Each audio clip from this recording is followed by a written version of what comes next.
কি চাইছেন সরকারের কাছে? আমি চাইছি বর্তমান যিনি মুখ্যমন্ত্রী আছেন মমতাদি, উনি যেন আমাদেরকে একটু সহযোগিতা করে। হলদি নদী থেকে উদ্ধার হওয়া মৃতদেহ ময়নাতদন্তের জন্য পাঠানো হলো তমলুক হসপিটালে। উঠে এলো চাঞ্চল্যকর তথ্য। পূর্ব মেদিনীপুর জেলার ময়নার নারকেলদাহার ঢেউভাঙা এলাকার ১৯ বছরের যুবক তন্ময় বর্মনের মৃতদেহ গতকাল হলদি নদী থেকে উদ্ধার করে প্রশাসন। গত ১৮ এপ্রিল দুপুরবেলায় প্রাকৃতিক দুর্যোগের সময় নন্দকুমারের ট্যাংরাখালীর খেয়াঘাটে যাত্রী নিয়ে ঢেউভাঙার খেয়াঘাটে ফিরছিল। ওই সময় মাঝ নদীতে তন্ময়ের গায়ের উপরে বজ্রাঘাত হয়। তন্ময় নৌকা থেকে নদীতে পড়ে যায়। তারপর থেকে তার খোঁজ পাওয়া যাচ্ছিল না। গতকাল রাতে হলদি নদীতে তন্ময়ের মৃতদেহ বিলাস ভাটার কাছে প্রশাসন উদ্ধার করে। তমলুক হসপিটালে আজ ময়নাতদন্তের জন্য পাঠিয়েছে। ময়নাতদন্তে চাঞ্চল্যকর তথ্য উঠে এসেছে।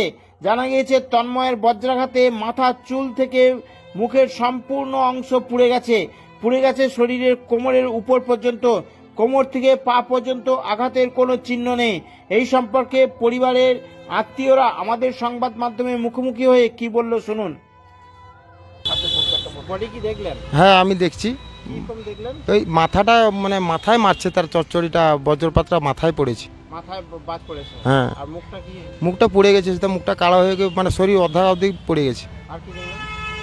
আর কি দেখবো আমি বলতে পারি না, দেখেছি কিন্তু সামনের অংশটা পুড়ে গেছে। মানে হয় অর্ধেকটা পুড়ে গেছে, মানে এই নাই থাকতে হ্যাঁ কোমর অবধি পড়ে গেছে। তারপরে আর পকেটে কি ছিল? পকেটে মোবাইলটা ছিল, দেখলাম ওই মোবাইলটা বের করলেন। আগে। প্যান্ট ফ্যান্ট পড়ে গেছে?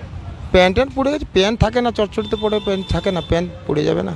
আচ্ছা, কোমরের পরের অংশটা ভালো আছে? একটু ভালো আছে। মানে আপনার নাম? আমার নাম বিকাশ রাউল। বাড়ি? বাড়ি কিন্তু আমার এই এরিয়ায়, আমি থাকি উড়িষ্যা, আমার মানে রেজিস্ট্রেশন উড়িষ্যাতে। উড়িষ্যা থেকে এসেছেন? আগে। আচ্ছা, সম্পর্কে কে হন যে ছেলেটা মারা গেছে? যে আমার পুদরা হবে। কি দেখলেন? বলতে আমাদের 18 তারিখে একটা আমাদের ভাইপো হয়, ওই যে নদীতে নৌকা পারাপারি করে খেয়া, হঠাৎ বজ্রপাতের সময় নিখোঁজ হয়ে গিয়েছিল। কালকে আমাদের তার মানে কালকে রাত্রি 11টার সময় তার দেহ পাওয়া গিয়েছে এবং ময়না থানা নিয়ে এখানে আছে। এখান থেকে আমরা আবার তমলুক পোস্টমর্টমে নিয়ে যাব, ওখান থেকে পরে আমার বাড়িতে নিয়ে যাব। বলছি দেহটা কোথায় পাওয়া গেল? দেহটা আমাদের নদীতে পাওয়া যায়, কংসাবতী নদীতে পাওয়া গেছে। কোন খেয়াঘাটটায় পাওয়া গেল? ট্যাংরা খেয়া। আচ্ছা, এখন এসে বডি যে পর্যবেক্ষণ হলো, কি দেখতে পেলেন? কিভাবে মানে পুড়েছে নাকি? যা পুড়েছে মানে মুখটা যা এক্ষুনি দেখলাম, পুরা মুখটা একবারে নেই, পুড়ে চুল ফুল পড়ে গেছে? চুল ফুল করে দিয়ে ছাতি আর মুখ কিচ্ছু নেই অবস্থা, কালো একবারে লাল পুড়িয়ে যাওয়ার মতন। মানে এতটুকু যে মুখটা ছিল সে মুখটা পুরো আগুনে একবার ক্ষত হয়ে গেছে। কতটা অবধি পুড়েছে দেহে? দেহকে ছাতির নিচটা ঠিক আছে, যেমন এই ছাতির উপরটা আর মুখটা কিনো নেই, পুরো আগুনের যেন একটা ঝলসা পুড়িয়ে একবারে মুখ আর ছাতিটা কিচ্ছু নেই। এই এই পকেটের থেকে একটা মোবাইল পাওয়া গেছে, আর টাকা পয়সা কিছু ছিল, সেটা বার করতে গেলেই ছেড়ে হয়ে বেরোচ্ছে। সেটা কি ছিল? পরনে একটা হাফ প্যান্ট, একটা সাদা জামা। সাদা জামা ছিল? হুম। আচ্ছা, ওর নাম কি? ওর নাম তন্ময় বর্মন। বয়স কত হবে? বয়স 19।